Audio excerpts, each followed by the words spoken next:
And we are live with another episode of Comic Talk. It's that show brought to you by The Keeg, where we talk about new comics that came out this week. I'm your host, Dimithri Perera, and for those of you who don't know, new comics come out on Wednesdays, whether they're DC or Marvel or Image or Boom Studios or the many other comic book companies.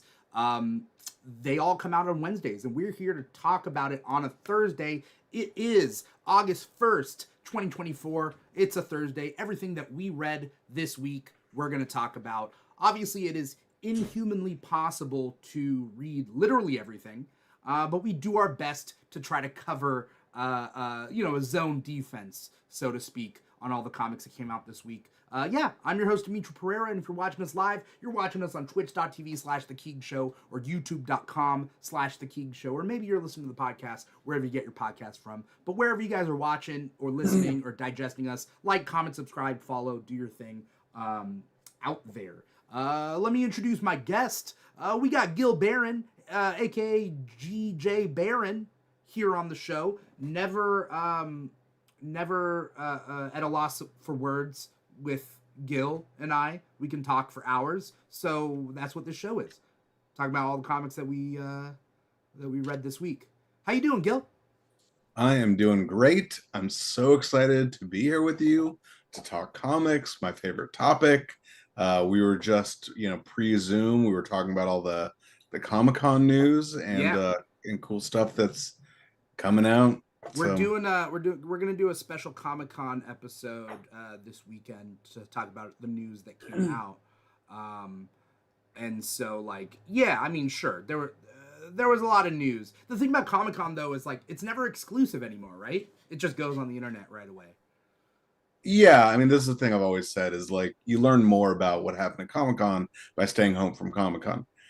But the real purpose of going to Comic-Con for industry professionals, of course, is getting on as many party invites as possible, networking, schmoozing. I mean, I don't know that there's much of a difference between Comic-Con and Sundance. You know what I mean? Have you been to Sundance? I've never been to Sundance. No, my producing partner has gone. I've never gone, but I've had to send bosses to Sundance. But that's essentially what it is. You are going to as many panels and seeing as many films as possible. But the real point of it is to make sure you're on as many party invite lists as possible so you can go and be seen there and schmooze and make your deals and whatever you need to do. I mean, that's what all conventions and conferences, there's the front-facing part, and then there's the behind-the-scenes stuff, right? Mm-hmm. There's the stuff that happens after hours. But there's two different versions of that too, right? Because there's the Entertainment Weekly party and the whatever NBC party and all that stuff. But there's also at Comic-Con, there's also the bar scene. There's the, who's hanging out at the Hyatt bar, and how do you get into a conversation with Tom Taylor and Gail Simone, and you get into a conversation with editors you might want to work with or submit to or whatever. And there's the Hollywood schmoozing, and there's also the comics industry stuff. There's also, keep in mind all the different people that are going to Comic-Con, right? So there are just people who are going as a consumer, and crazy. Those people are insane. Those are the craziest people at Comic-Con. Really? People who are just people? Because it's such a mass of humanity. I just, and I don't think I'm telling tales out of school when I say that a lot of comic book fans are not the best at social interaction or, being overly stimulated, right? So no, okay. But when we were growing up, yes. It's a different world now, man. You don't have to be socially awkward to like all these geek things. Because geek things became mainstream, now we have all sorts of people, right? Sure. But yes, back when we were younger, sure.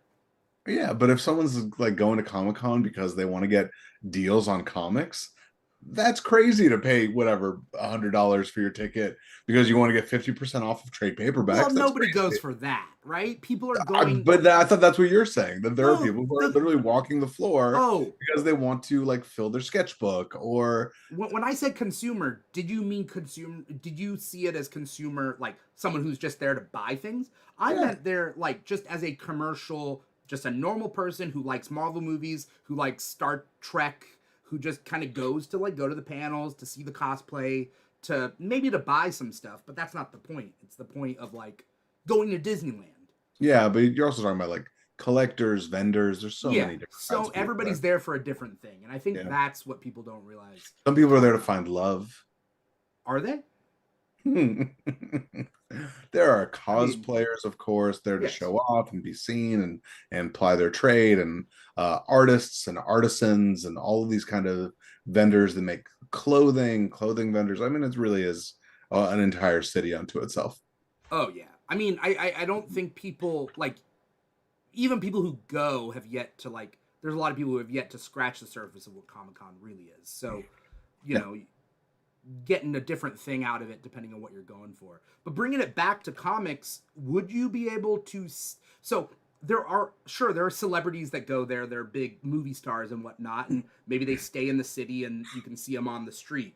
But would you? But there's also like comic book artists and writers. Would you be able to recognize your favorite comic book writers and artists if you just saw them on the street?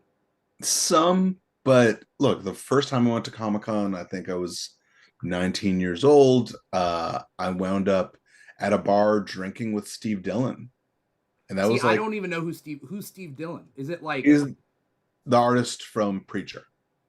mm, The artist of Preacher worked with Garth Ennis, and obviously had a very storied career, kind of legendary. But that was like the first creator I really like met. right? And not that I wasn't a huge Preacher fan at that point, but it was like, oh my god, I can't believe.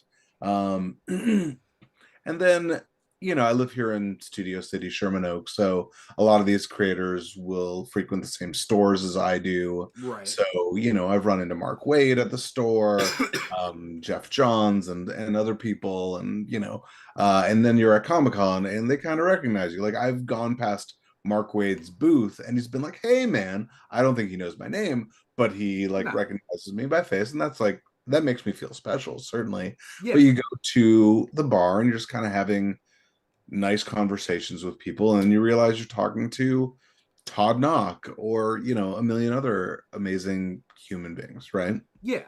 And I mean, that just comes with just being, in, reading comics, knowing the names, being able to like essentially you're in your head they're the comic book versions of celebrities, right? Because they're the industry people.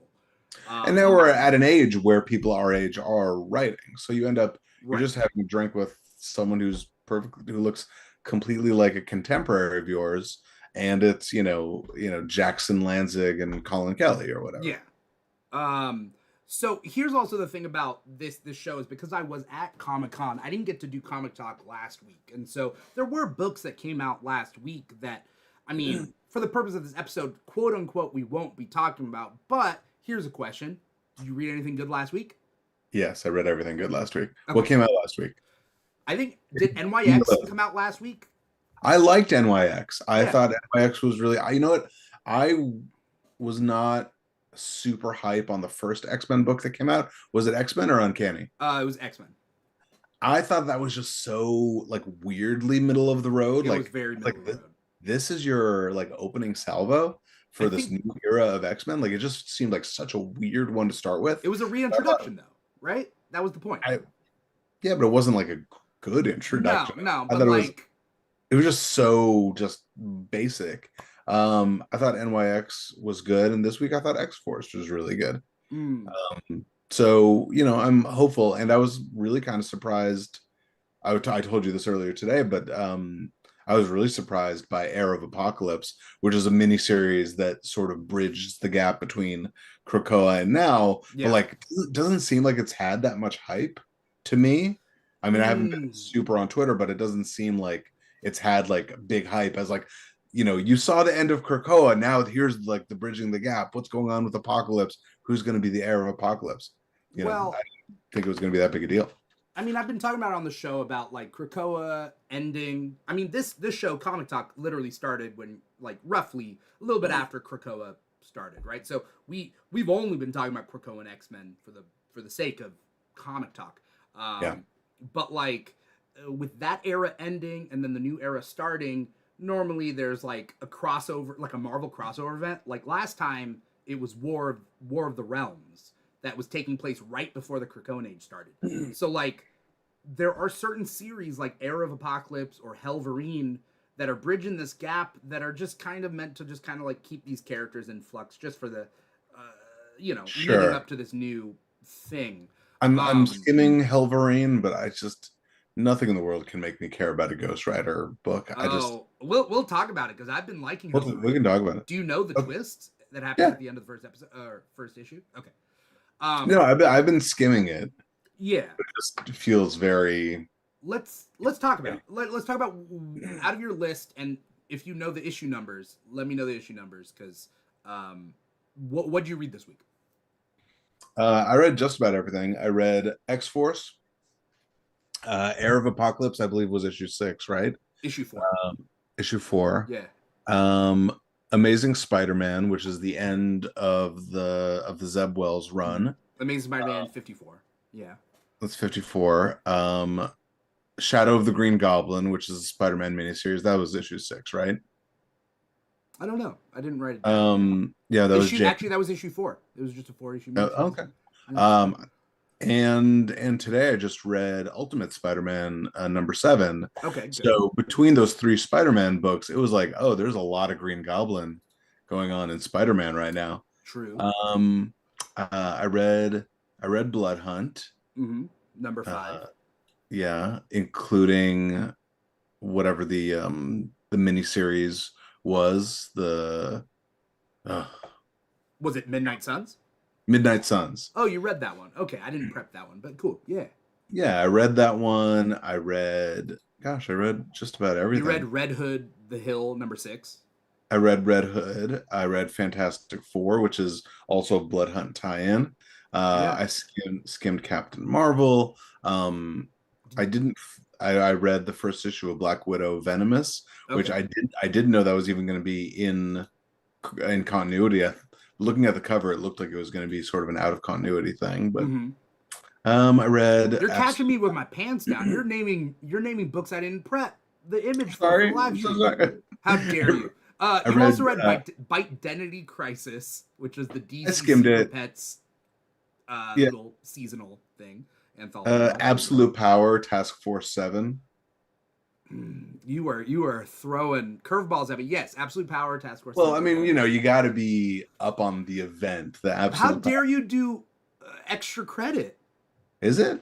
I mean, it's just more than I told you that I did. Yeah, it's more than you told me. I'm sorry. No, sorry. I mean, I don't. Well, between yesterday and today, about it. That works. We can talk about it. And I just read Immortal Thor this morning. Okay. Number 13. Okay. For anyone, which is the first issue of that book that I've liked. Honestly, the first issue of Ewing's Thor that I've thought was good. I have a love-hate relationship with Thor. By the way, shout out to Trowa Barton 2 on Twitch in our Twitch chat, saying "Woo, X-Force issue 1 and Apocalypse 4. Didn't expect the Apocalypse ending." Yes, we will talk about that. While we talk about all this stuff, I also read, we crossed over a lot. So I read Air of Apocalypse 4, I read X-Force 1, I read Amazing Spider-Man 54, Identity Crisis, I read Blood Hunt 5, Ultimate Spider-Man 7, Fantastic Four 22.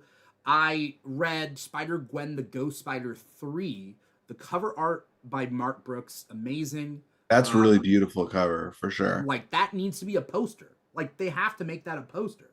Like... Yeah. That should be up on kids' walls. You know what I mean? Like, it's that good. I read Helverine number 3. I just read a little bit of the Donald Duck Wolverine. What if Donald Duck... I read the Donald Duck Wolverine. And that's pretty Why did I read Donald Duck Wolverine? It was funny, right? I just did a little bit. I liked it. It's endearing. But is it a quality parody? I don't know. But it was cute. It was cute. I mean, did you like Goofy Hulk? I didn't get that far. I only got a couple pages in. Oh, you didn't get to the Goofy Hulk. I just think it's also interesting that they choose to name them just Donald Wolverine, Mickey. Right. It's not an amalgam thing. It's not. Which is also threw me. It's the least clever version of it. Yeah. Also, I feel sorry for Pete because Pete gets made into Red Skull. Yeah, that Red Skull seems like a weird choice for a Disney comic. Can we? And it's funny because on the Phineas and Ferb crossover, I don't know if you ever there was a Phineas and Ferb Marvel crossover. Red Skull is one of the villains that crosses over. Can we? First thing, I'm okay with retiring Red Skull altogether. It's totally on board. I'm cool with retiring Red Skull because you have Sin, which is his daughter. You have Crossbones, like you can have like the Next Generation or whatever. But like also at the very least, can we just not bring them into kids' property? Red Skull specifically, like I don't know. You're not going to get pushback from me. Yeah. I'm Jewish. I am not interested in reading about Nazi villains. Like, Yeah. I would much rather my comics be fun. You know. I just think there's a distinct difference between Red Skull and Doctor Doom. Yes, clearly. You know. Speed of which, Blood Hunt brings in Doctor Doom, dude, in a very big way. Yeah, we got to take this one step at a time. What's your pick of the week? You got to pick one. I had your robot self on our graphic holding up Heir of Apocalypse. I picked the variant cover for that just because it looked better. No offense to the artist. I think just popped more. Just like the commenter in the comment section, the ending really surprised me.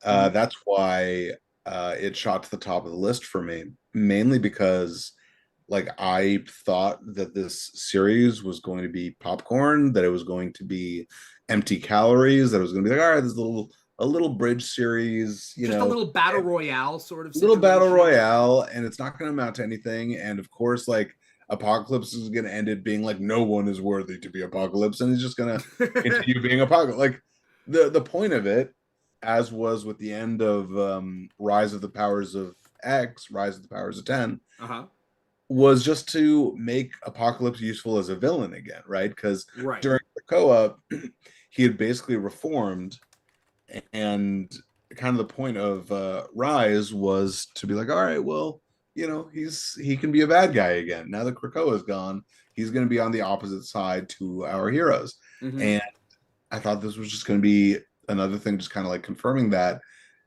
I mean, are we going to see? So, can we spoil? Is it okay? Yeah, we can spoil, but let's talk about the premise, just for anyone who hadn't read it. The premise is that Apocalypse is trying to find a successor. I'm out. Right? He's like, I'm done. This world is not for me anymore. Like I've had my successes. I've shown you the way, but you're all my descendants now, and it's time to like hand off the role of Apocalypse. Yeah. And he got a bunch of X-Men together, including Monet, Archangel, Cypher, 12 of them, Moonstar, Cable, Sinister, a bunch of people. Yeah, Cypher, you know. Yeah. He picked 12. I mean, people were like, "Oh, this is like the 12." The 12, right? Like that big old storyline with Apocalypse back in the day that you may or may not like. I grew up. Exodus was in there. Oh yeah. So a lot of people that some of which have personal relationships to Apocalypse, and some of them don't. Richter, obviously. Richter, yeah. So it's like, who's going to be the next Apocalypse? And it's a 4-issue miniseries of like, do we need 4 issues of like just bashing these toys together? You know what I mean? Do we need those? Do we need all these issues of just kind of like whatever? Is that what you thought too? That's what I thought it was going to be. I thought it was just going to be the 4 issues, and it was 3 issues of that. It was that until the last 4 pages of whatever. Until like it gets down to the end, and you're like, wait a minute.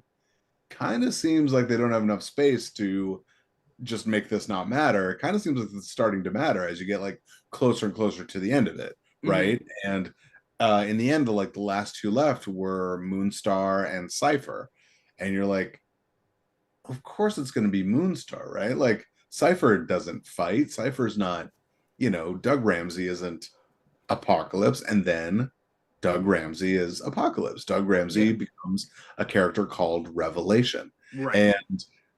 And the problem I had with it, if you want to call it a problem, is you put Revelation and Apocalypse next to each other, and they kind of look like Power Rangers, right? Like one is blue and one is yellow. Yeah. So it's a little silly, but it's also like, okay, Cypher's wife, Bay, is there, Warlock is there, and you've got Doug Ramsey already has two disciples. He's Apocalypse with a couple of disciples. So what does this mean? And I think that there are people who like were theorizing for a long time, going back to the Krakoa conversation, that Doug Ramsey was Jonathan Hickman's original plan for the bad guy of Krakoa, which makes sense to me if you look at some of like You thought Cypher? Wait, Cypher was supposed to be the original big bad of Krakoa? that's people's theory. Yeah. Who knows if it's true or not, but Yeah. that's a lot of people's theory. And if you go back to Hoxpox, which is House of X Powers of 10, there are like moments where it's like, okay, it's Doug seems to be acting a little shady, right? So it made sense. So a lot of people are like, okay, well, maybe Doug as Apocalypse is, you know, setting him up as a bad guy for a year from now or whatever. Like, Yeah. yeah, that's just my thought. This is kind of a mini series that doesn't really matter, but it does. I mean, it's just kind of fun if you like these characters. Again, we're both big X-Men fans, right? So these characters, even the weird, obscure ones, mean something to us. Like to see Bay on that final page, like cool, like of course. But I'm interested to see whether this actually matters or not. Cypher is not new to being merged with something.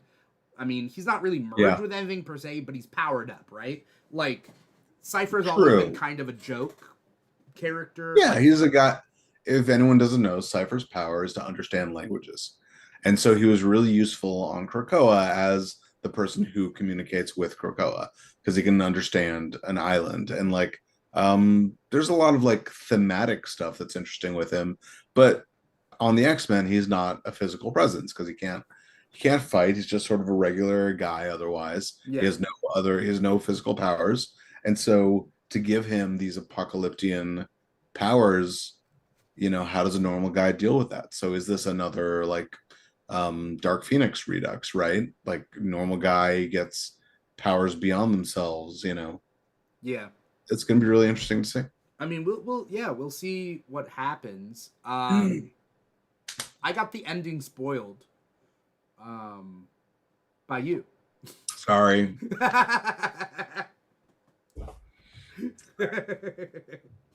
But like, who was your But I bet that made you want to read it, didn't you? I mean, I was gonna read it anyway. I did read I know, it, but I bet it made you like, wait, how does this happen? I was very like, oh, interesting. This is an interesting pick. But like, who did you think was gonna win? I thought I told you I didn't think anyone was going to win. Oh yeah, that's right. I thought in the end Apocalypse was going to be like, none of you are worthy. I have to stay being Apocalypse forever because mutants aren't worthy yet, and I'm going to continue to test these X-Men and make them better for the future. That's what I thought. I figured they were gonna pick a winner, so well, who did you think?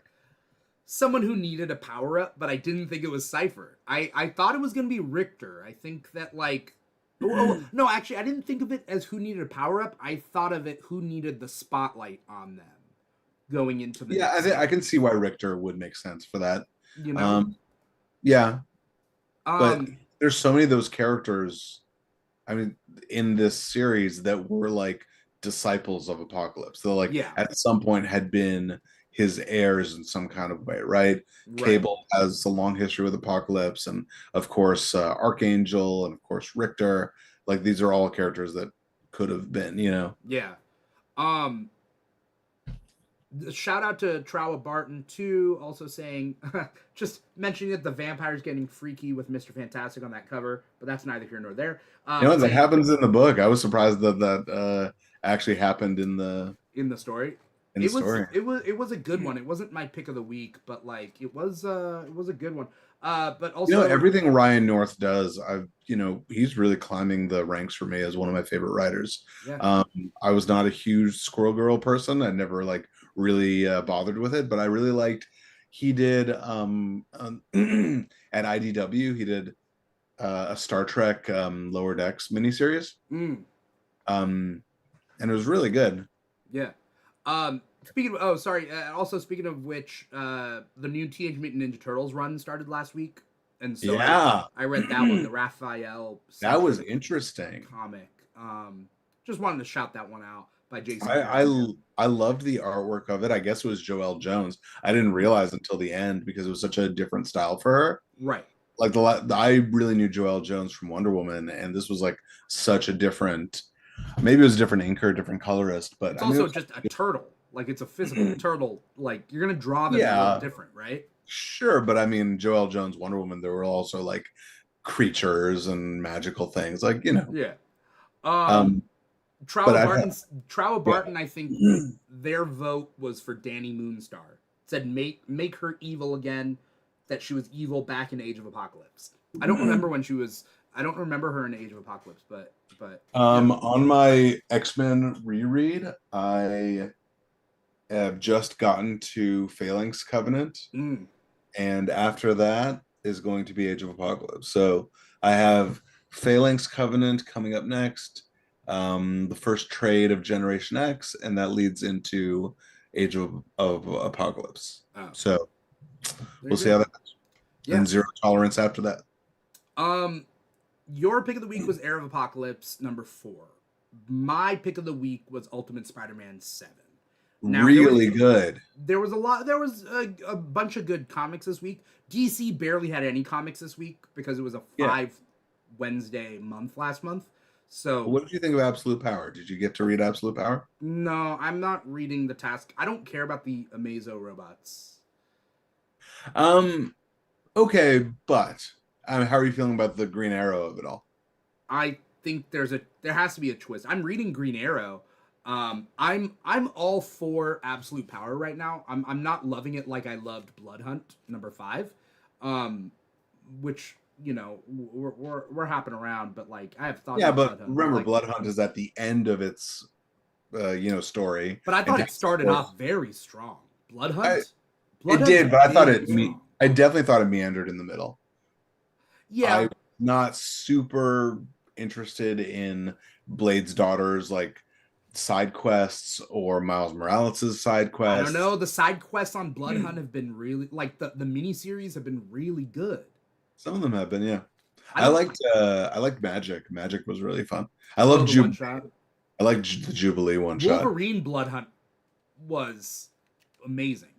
I don't know if you read that one. I felt like it was the same story as all the other one shots. There's a thing that he does in it where with the vampire bite and then the being invisible to technology thing that I thought was Yeah, super cool. The art was yeah. good. Uh-huh. It was a classic It was Wolverine here in plot. Southern California. It was. It was so It- weird. what a weird why is it so odd to see the Marvel characters in Long Beach? Yeah, went from Long Beach to like Santa Cruz Island, where I've never been to Santa Cruz Island. But like, and then they were like, "Oh, Santa Cruz, that's Saint Cross," where it's like they were trying to like tie it in with vampires. And I was like, "Ah, cool, whatever."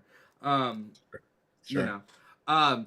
So let's we're jumping around. Let's hit Ultimate Spider-Man 7, and then Yeah, this the has whole been Spider-Man the strongest line. Ultimate book for me.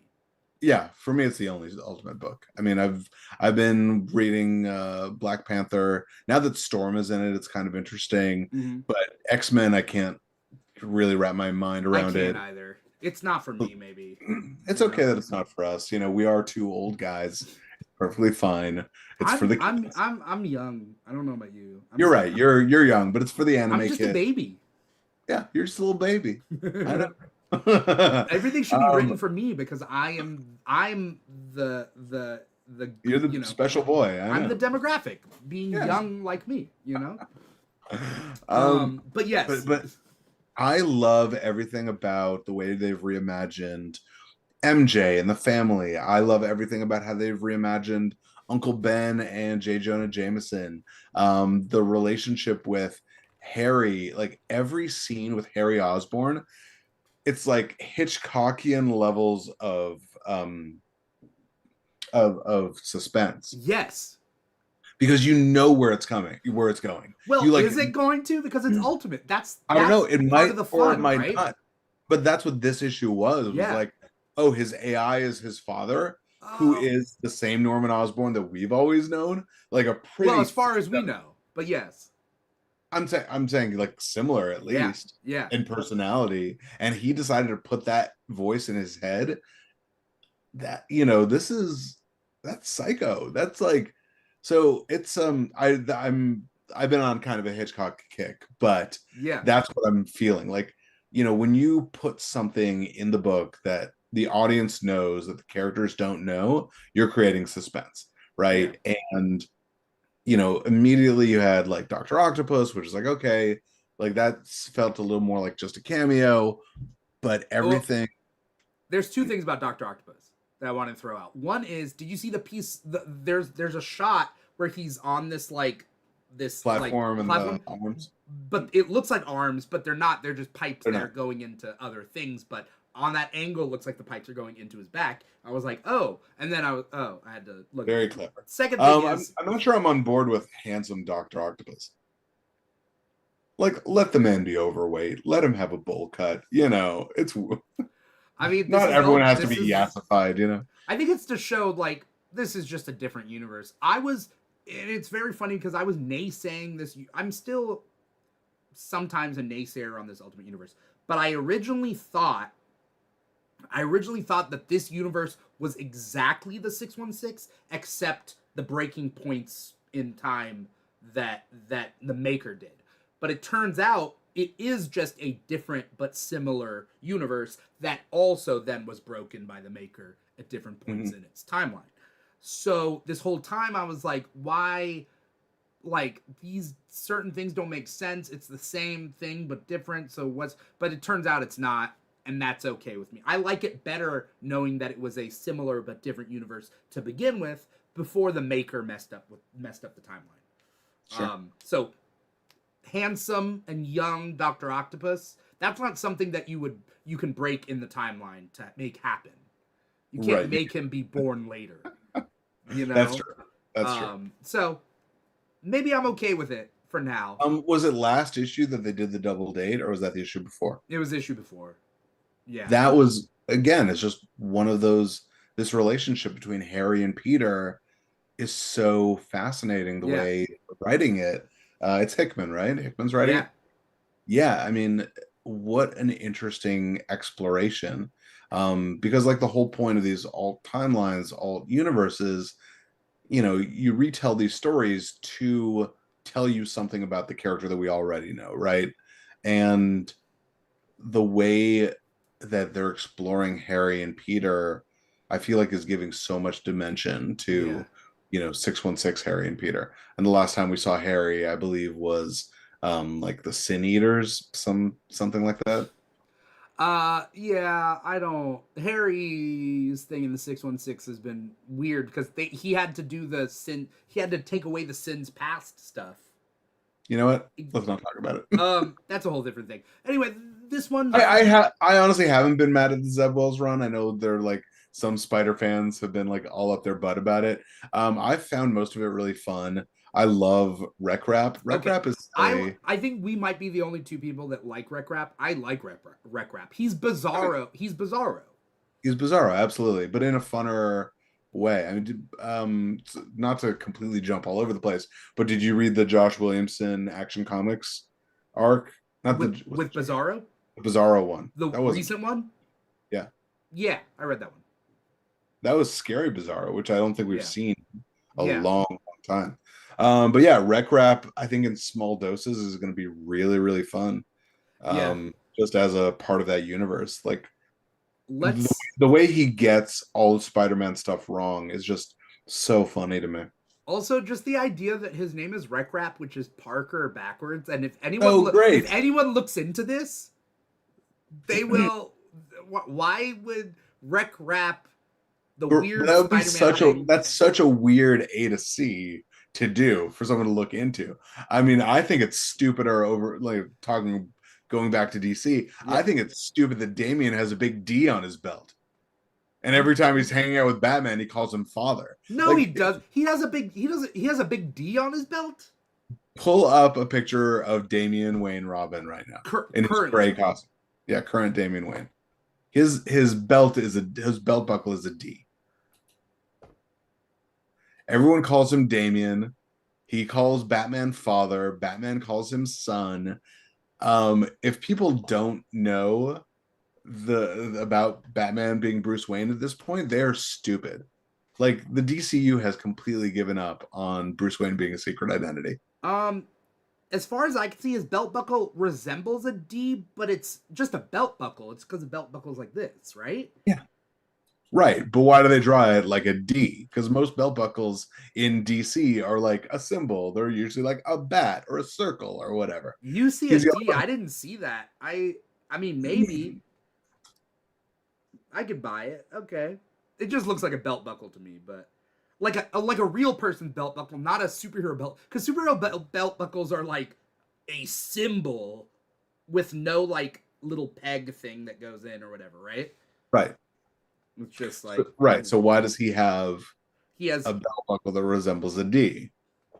Why? Yeah, I could see, especially on his toy. They really, Mm-hmm. yeah. R.D. Robert Downey Jr. That's someone completely Yeah. missing the point. It's all a conspiracy. Amazing Spider-Man 54 is the end of Zeb Wells' run, and I did not hate it. Did not hate it. I've liked a lot of this like back and forth and the idea of the goblin kind of transferring bodies. This one I thought was a little, it started to strain credibility for me Yeah. just in this last issue. But, this was the last one. So, this is the big climax. So it's not like it's a big deal. Did you like that Kamala beat Craven off panel? And it comes back and she's like, yeah, that's right. No, but it's fine. Okay. Like in the end, I'm not blaming Zeb on that. no. I also like through things that I've like learned recently is just how big of a hold editorial has on a writer. And I like Zeb Wells. I don't I'm not saying that his run has been great, but I think that it's not because of his failure as a writer. I personally believe that he was told to do certain things that he has no control over. Um, You mean like the Mary Jane stuff? Killing Kamala. I also think that the idea that like the thing that he set up in issue 1 doesn't get paid off or figured out until issue like 20 something. And I think that I don't think that that was his original intent. I think that he would have solved it, but they were like, no, spin the wheels a little bit more. You have other things to do. We'll come back to it. And he's like, okay. And as a writer, you're a writer for hire. Like you do the best with what you're told. I interviewed or not interviewed. I haven't interviewed him yet, and I can't say who told me this stuff unless I get him in an actual interview. But basically, I was talking to a writer, and he had a run on a comic that even on Comic Talk I have talked bad about, and because it was such a letdown. And but then he wrote a comic that I really loved, and I'm like, where's the where? How does that happen? So I talked to him, and he essentially said that the comic company came in and they said, yeah, you on that final issue, you can't do what you were gonna do. And he's like, what? And he's like, the whole time they were essentially meddling, and like, it's a problem. So not surprised in the least. Yeah. I completely understand that. So I don't blame Zeb. And honestly, for give me any individual issue of Zeb Wells' run, and I've had a good time reading it. I can't say that. I can say that. I just think There's some things I didn't dig, but scene to scene, the book has been fun. Mm.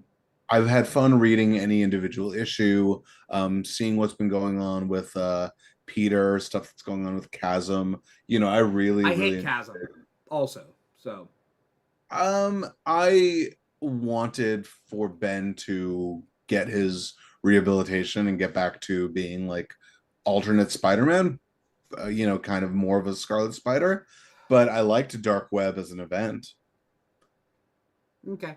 You know, like Not I really. like to me, I had only read Inferno a couple years ago, Yeah. and to me, like it really fit in all of that. And then, of course, with the Dark X-Men that came this year, like it Hmm. all felt of a piece to me. Yeah. So to I, me, it worked. Of I course, I introduced Rec Rap, which I've enjoyed. Right. that part was good. I Hmm. also liked from Dark Web Maddie's new costume Hmm. because, you know, I mean there's a special place for For the Maddie's Inferno costume. for the Inferno outfit that Maddie has that's very skimpy with not only it's not only under boob, it's under boob and inner boob. It's because it's like this, right? Like it's Yeah, how do you get like I don't know, from the two of my side favorite two of my completely favorite parts of the clothed. book.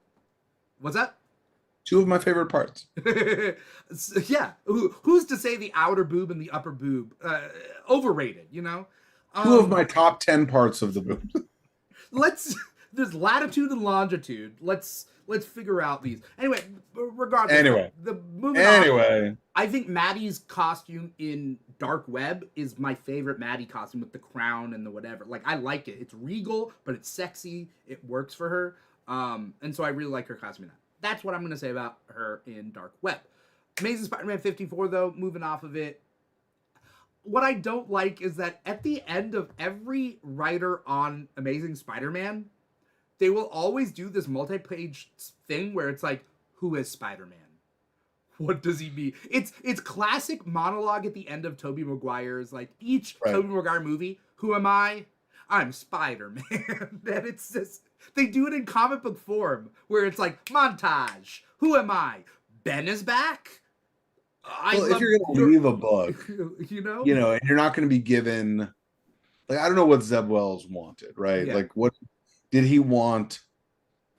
Because to me, this feels a little condensed. Like, I still think there are threads he could have gone back to, um, things that are still up in the air, waiting for whatever the next writer is going to be. And, he could have used some breathing room, certainly. Yeah, so I don't know. I don't know how he felt about it. Yeah. But you got to figure, like, if you're leaving a book and you've been on it for how long has he been on it? 4 years, something like that. 3, 4 years, It hasn't been 4 years. 3 years. Well, this is issue 54. Did he start with issue 1? I don't know. But it's Um, also a bi-weekly book most of the time too, right? right. So it's a lot of issues. Yeah, I'd say 3 years. Yeah. Okay. Um, you want to make some statement coming out the door, right? Like going out the door. You want to say something like, what does Spider-Man mean? What does this community mean? What was like this thing about this whole time? And the whole thing really was an exploration of like between Norman and Peter, and like, can anyone really change? What does it mean to change? Can A little someone more like than 2 years, by the way. I looked it up. April of 2022. it's all that Norman Osborn stuff. Like, can he be forgiven? Can he do enough good to be on the good side again? I like.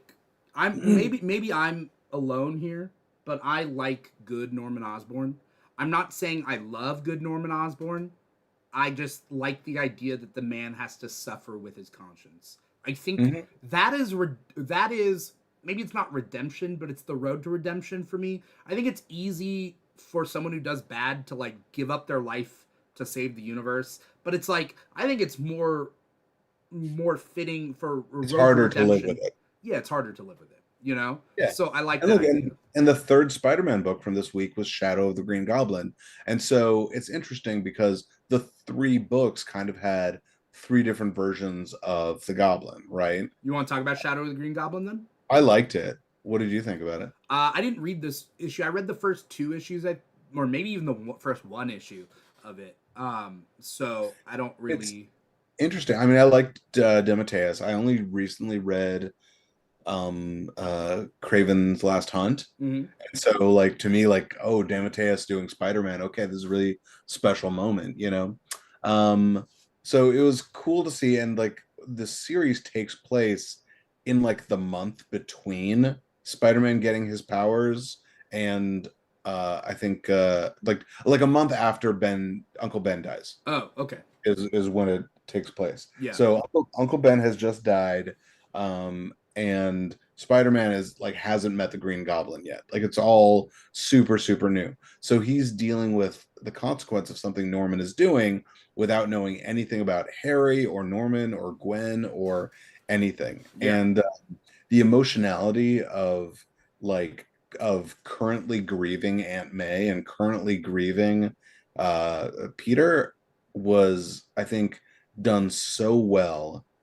And just the poor henchman who got used throughout it, who became the proto goblin, like you just feel for that guy so much, and you're like, okay, this is the real sin of Norman Osborn, is all the people he destroyed along the way in his like quest for power and to kill Spider-Man, because it was guys like this. It was like henchmen who lost their lives, who, just wanted something better and just couldn't make anything better. So Yeah.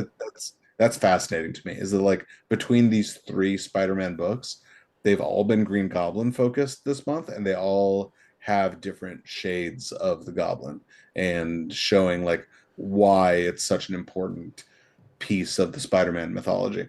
Yeah. Um, I think Marvel's trying to figure out where does Spider-Man go from here. Mm-hmm.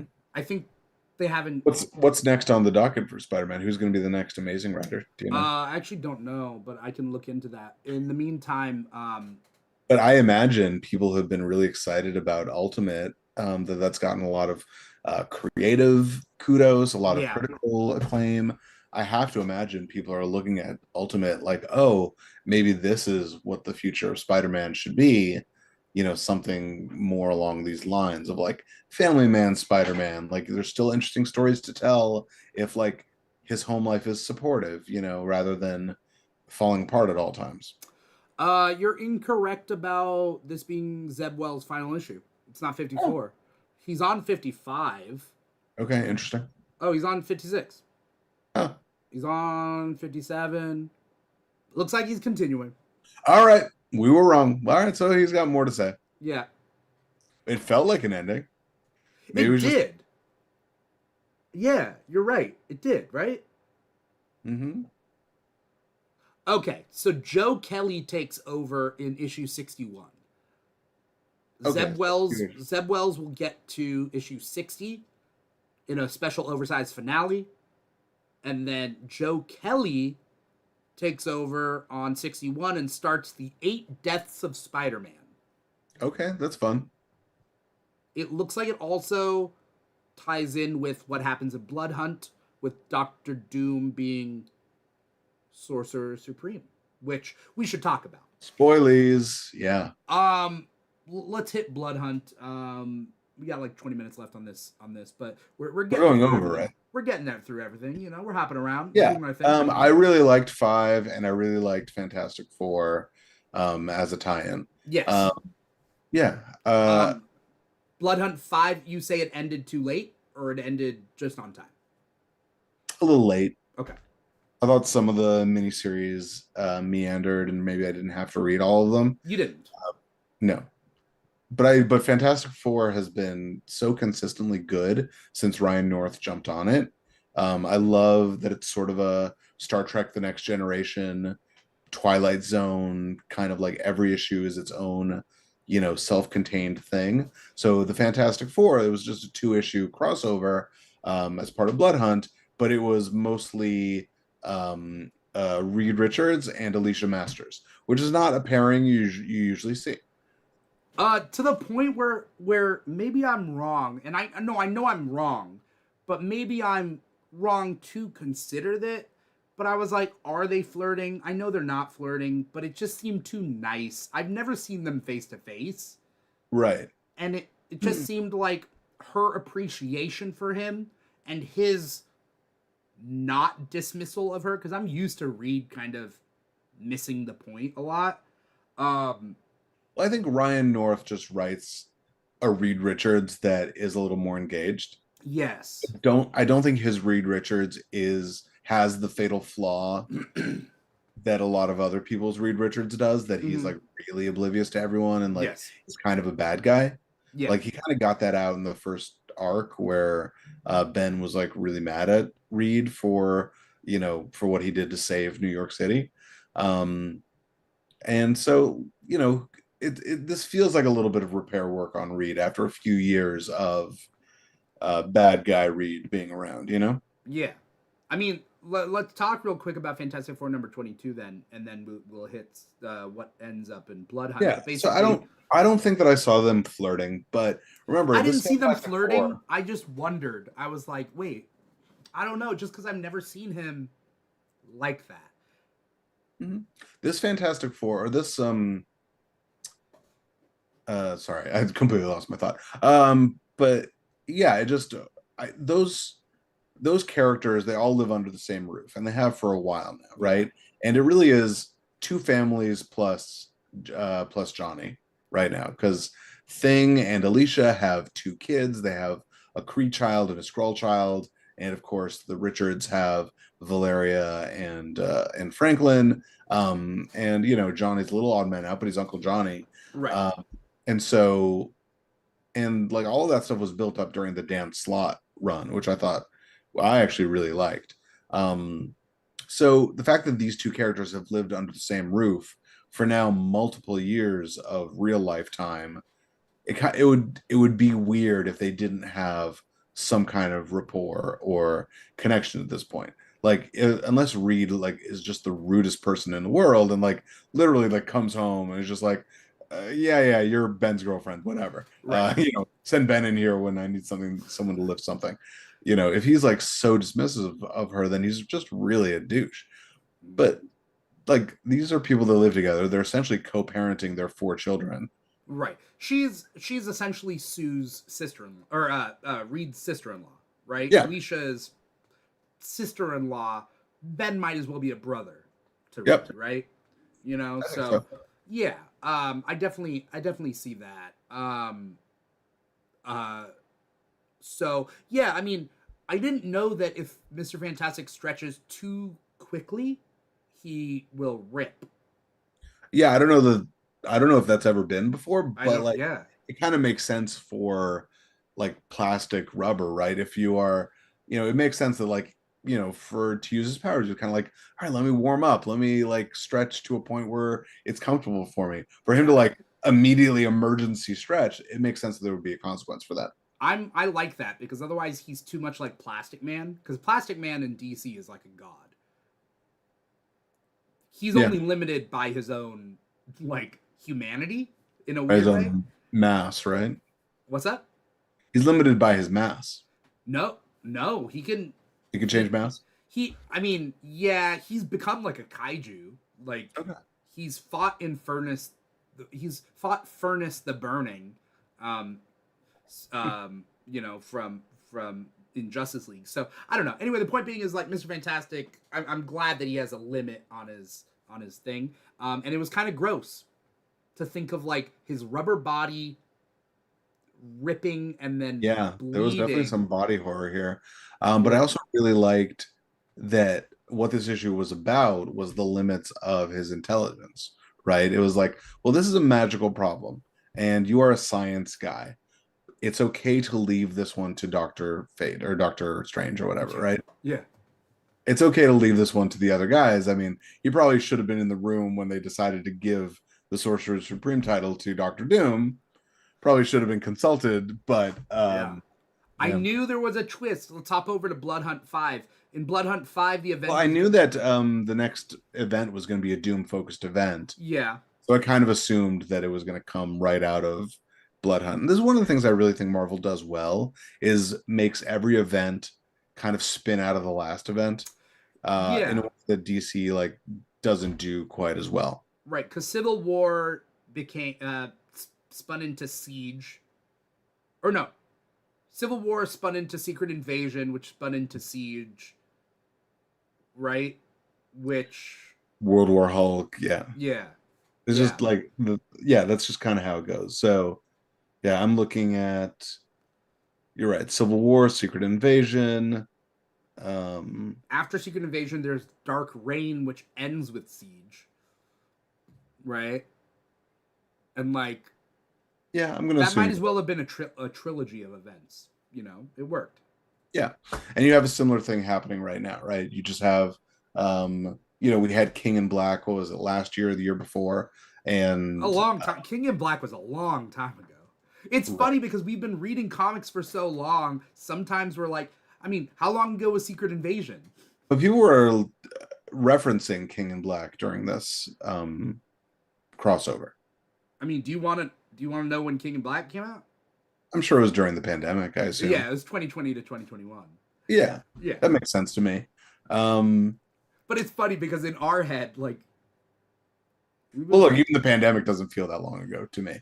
yeah. I was reading Thor today, and the big villain that he's fighting is this like night god, and the reason why this night god has awoken is because there have been two big events where there's been a worldwide night, which is Yeah. Secret Invasion or King King in in Black Black. and Blood Hunt, Yeah. and so that awakens this night god. And you said Uh, this issue was good?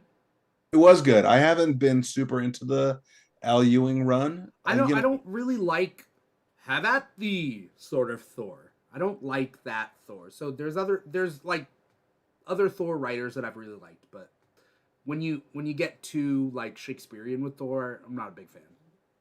Yeah, and it's also been so heady with like it's been a Thor, like they did that Rocks on Thor for the last few I read issues. that I read that one shot where Did you they're like that? it was a parody. It was like what it seemed like was Marvel, which was a horrible book. Yeah. Yeah, but that's what Al Ewing has been like building toward is this like meta Thor universe, and it kind of is playing in similar thematic sandbox to his Immortal Hulk. Like Mm, that's why it's Immortal Thor, because he wants people to make a connection to Immortal Hulk, right? yeah. Okay. Yeah. So this one, it was Thor teaming up with Hercules and Loki, and it just felt like sort of just general regular superhero comics. And Yeah. I thought that Hercules and Thor were just really good together as a pairing, and I thought it was really fun. Um. That's good. I, I mean, I I kind. love there was a moment they're in like Antarctica and Loki's like, oh, I'm freezing, and this is a giant saying this, and Hercules, shirtless Hercules in like a little skirt is like, you should have dressed for the weather. that's a that that's a funny bit. That's hilarious. is. That is. Like, oh, Um. you should have dressed for it like me. Yeah. We got to hit everything else real quick. So, Blood Hunt 5, I just wanted to say Avengers, like, it was just classic Avengers stuff, and it's a classic Avengers event, so I don't look for really deep things from Avengers events. I just don't. Avengers aren't the deep team, and that's okay. The Avengers are just like your seven strongest friends beating up on people. Like, okay, cool. Like, whatever. But it does end with Doctor Doom giving the Sorcerer Supreme title to Doctor Strange giving it to Doctor Doom, and he says, "Yes, once we've done saving the world, I will give it back to you." And What a great Doctor Doom line. it's like Where a twist, like right? Doctor Strange makes him promise, all right, as soon as we've saved the world, you're gonna give it back, right? And then he's like, you have Doom's word. And it's like, well, if you know Doctor Doom, you're like, okay, the one thing he is an honest person. Like if he says he's going to do something, he's going to do it. And Yeah, I just love playing with the audience expectations like that, because they're like, as horrible a human being as Doctor Doom is, he's honest. He's an yeah, honorable person. And for him to be like, yeah, but we haven't saved the world just yet. And you're like, yeah, fucking Doom, man. Like, yeah. You got me. no. Yeah. I mean, you fucking got me. Oh, Doomy. Oh, Doomy. um, And this is like the same Doctor Doom from Secret Wars. Like it really feels like that. It yeah. feels like the Doctor Doom that we had in like the Cantwell miniseries, which by the way, like is just coming out in trade now. Mm. If you haven't read the Chris Cantwell Doom series, it's super, super worth it. Which series was this? It was from a couple years ago. It was just a little miniseries Okay. that they did. It was really fun.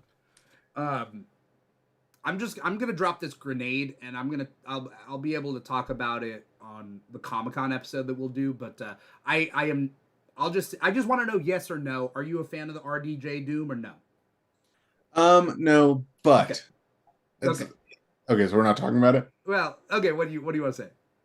Well, the only thing I ever want to say is like I'm just not a multiverse person. Yeah, neither am You I. know, I think multiverses are, the only good multiverse story is Alice in Wonderland, right? Or the Mirror Mirror episode of Star Trek. And the Okay. reason is because they both have the same like driving force, which is I have to get home, right? Like Yeah. that's the point of it.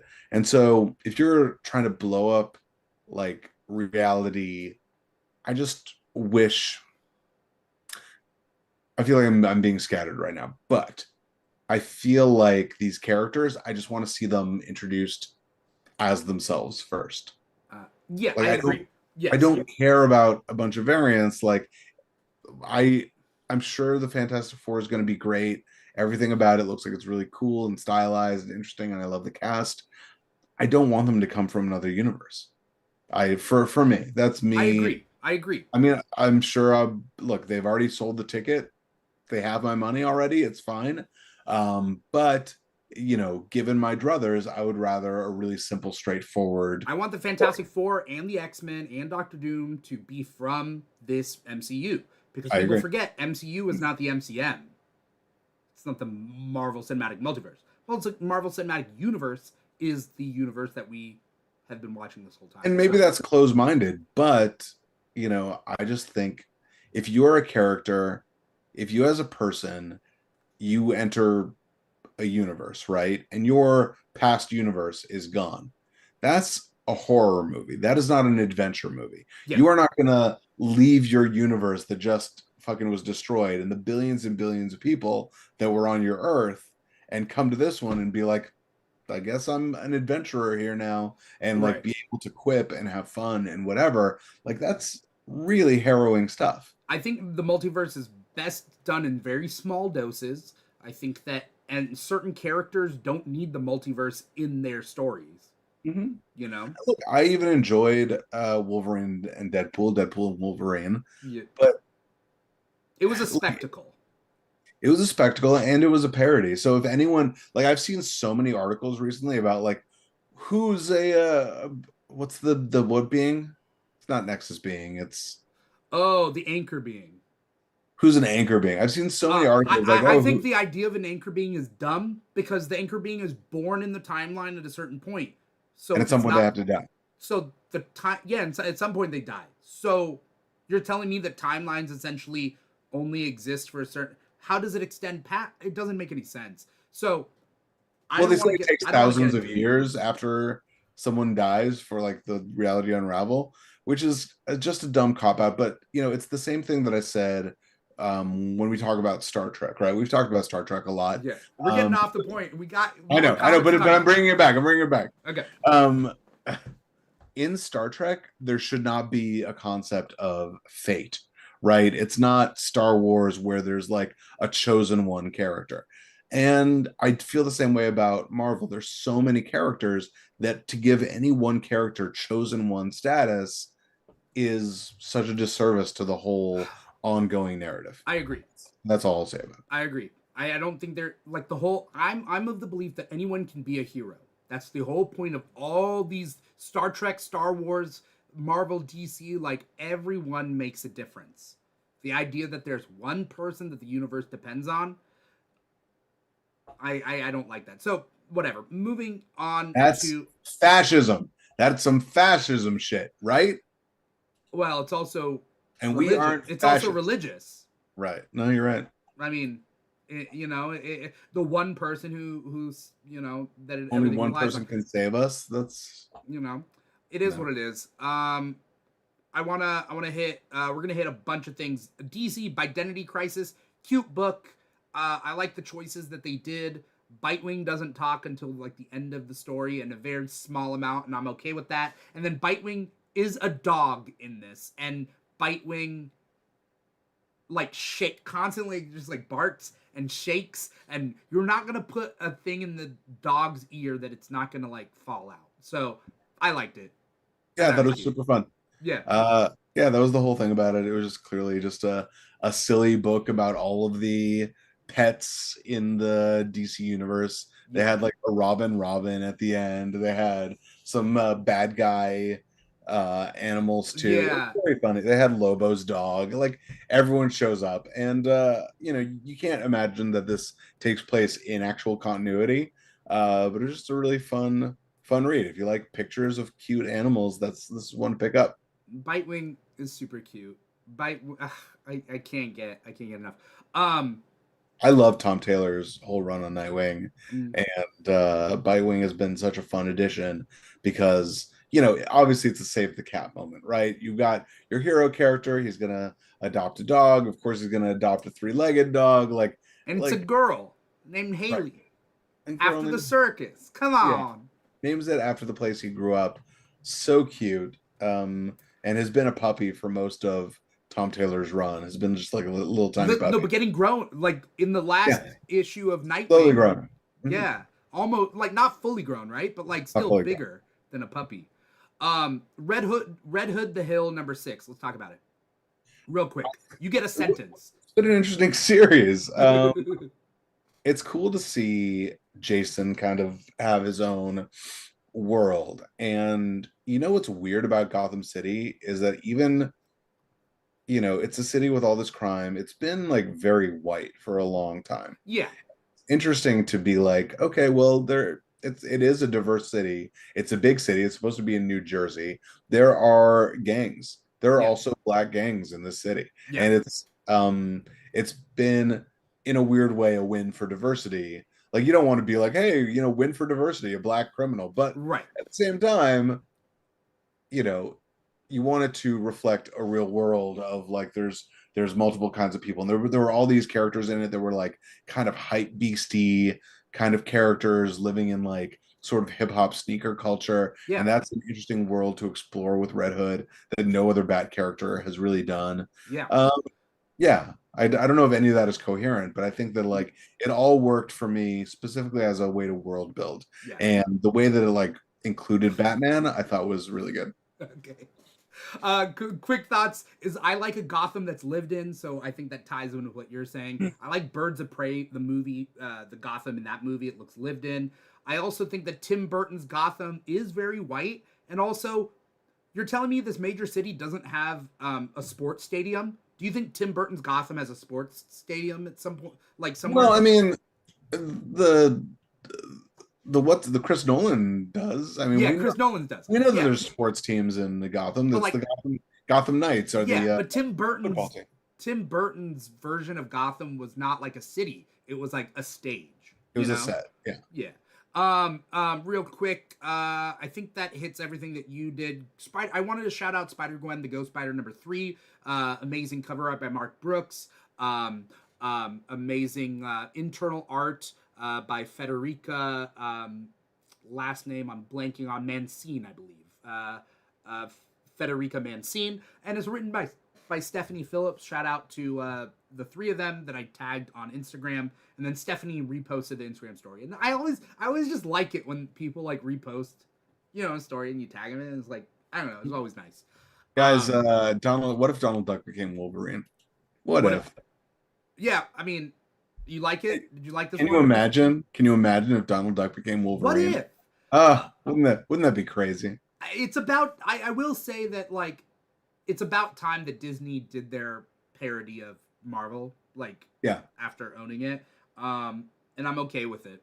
Okay. The thing is, as a kid, I had all of those like Disney like cardboard books Mm. where all the Disney characters, the Donald Ducks and Mickey Mouses, live in this weird like kind of farm village, and it Mm. was fun that this took place in that kind of world where Oh, like he lives with like Grandma Duck and like yeah. they like chase around the cow and like all of this silly stuff.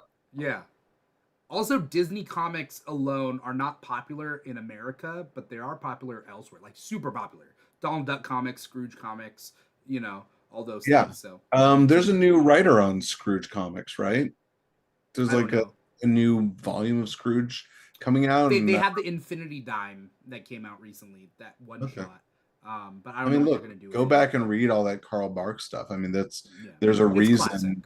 There's a reason that comic book historians and comic book, real nerds look at that and say, hey, there's a lot of interesting storytelling going on here. Yeah, my dad grew up with that because he didn't grow. He's not from America, but like he grew up with Disney comics, Tintin, Asterix, Disney comics, and Archie. So those were the things he like passed on to me.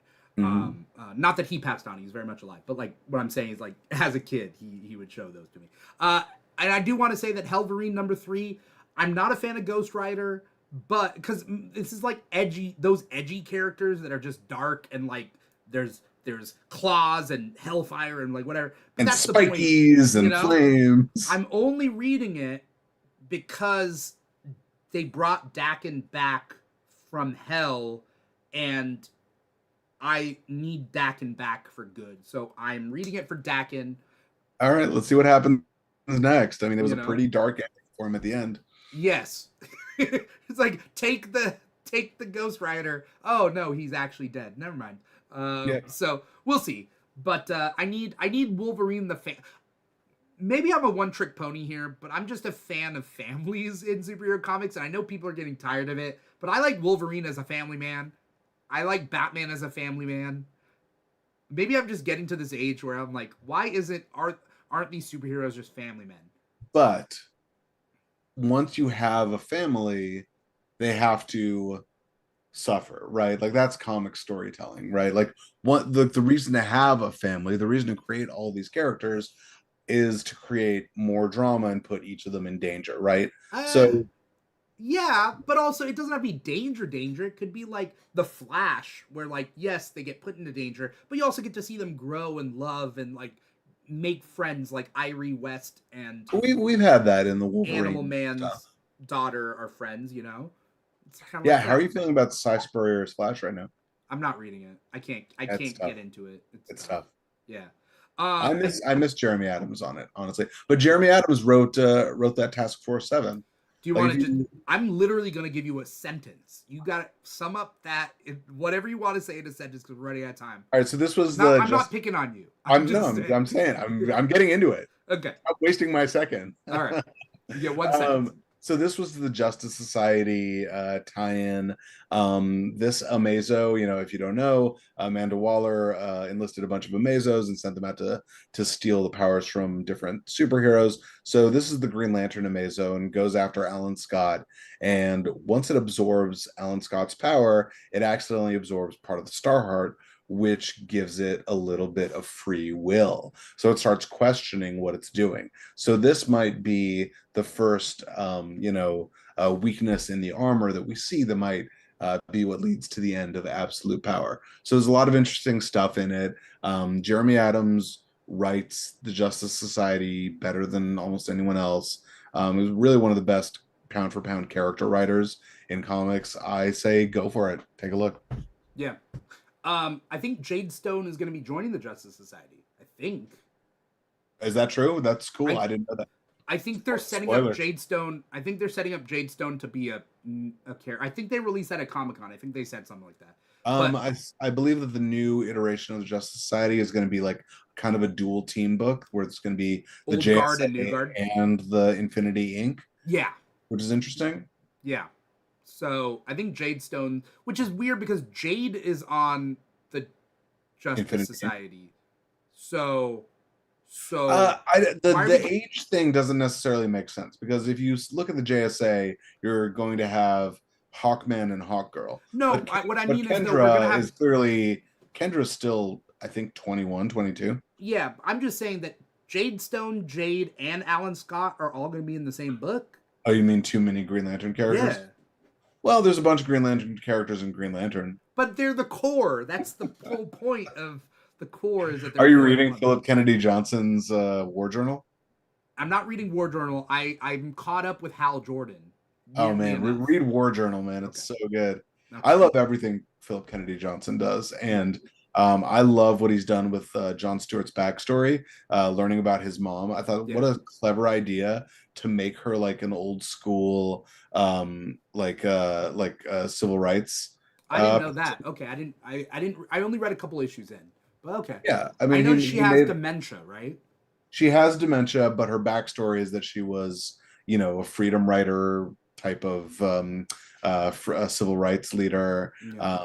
that like is in her, golden years, which is a lot of our civil rights leaders are having that, like John Lewis obviously passed away a couple of years ago, and it seems to be in conversation a little bit with that of like the loss of these legends who in real life, fought so hard for civil rights.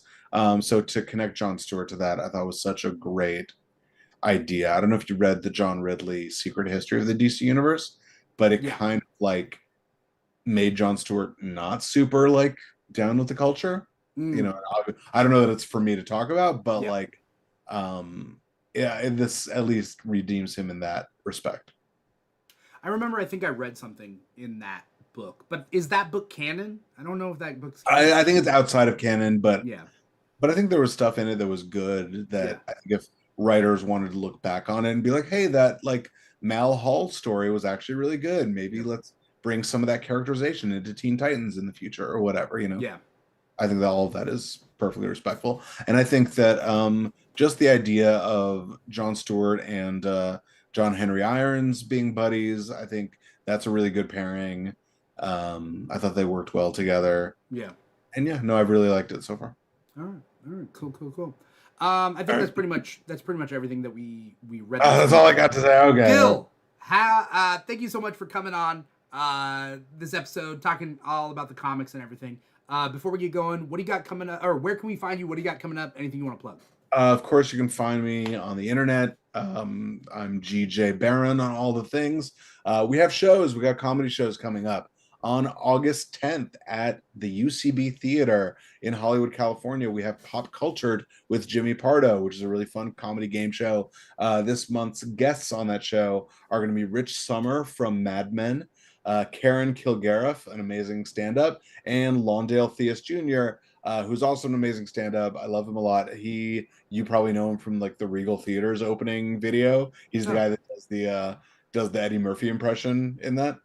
So he's gonna be I really. think I've met him in person before in Yeah, he past. I does think we stand up might have. around. Yeah. I Yeah, he's think really I funny. might have seen him in an audition or something. But yeah. And we also do a show with Jodie Sweetin every month. The next one is going to be August 30th at the Pack Theater on Santa Monica Boulevard. So keep an eye out for that on our socials and come to all of our shows. I think it's funny that like Jodie Sweetin, she's sitcom royalty, and like people got to check that out. And you I come got to to check that out. you come to that. I saw the other You show. come to Pop Culture. I saw Pop Cultured. I didn't get to see Family Dinner. Family Dinner is great, and Jodie honestly is one of the most down to earth, just cool, regular people you'll ever meet. Yeah. And you're welcome to come and meet her and get an autograph and get a picture and say how rude, and she'll act like it's the first time she's ever heard it. Yeah. She's really a great lady.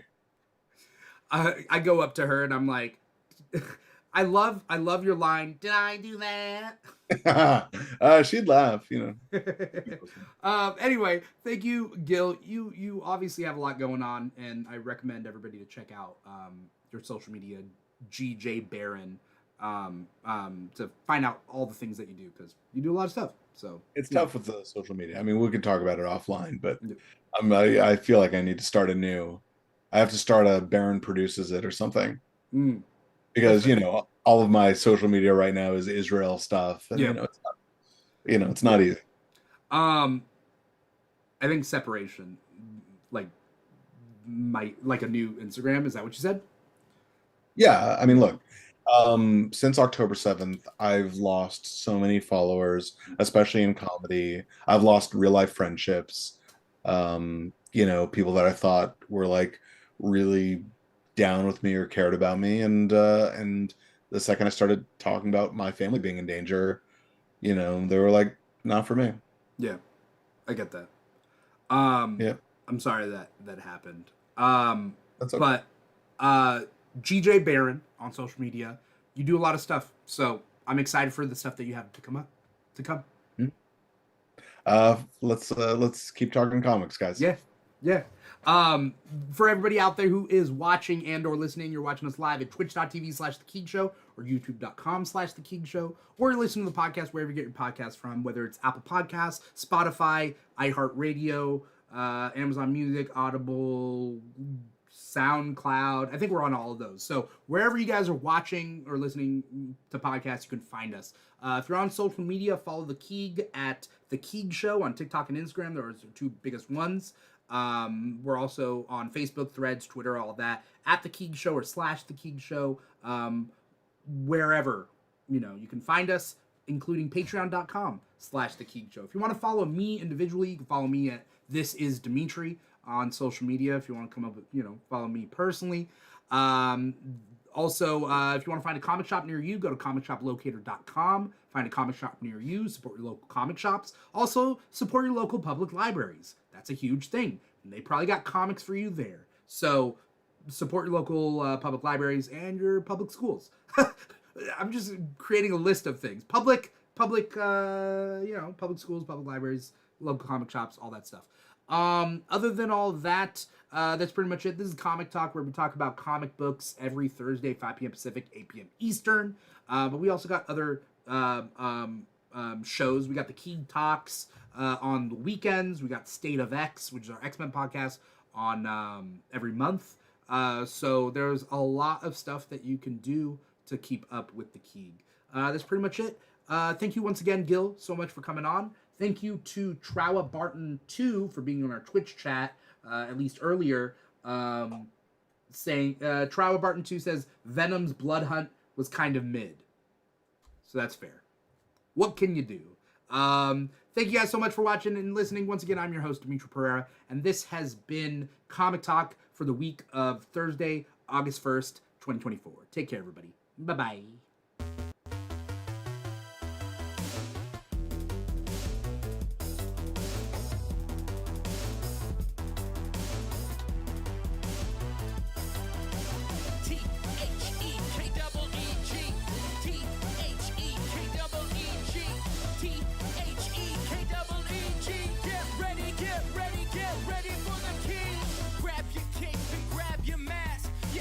Super strong or super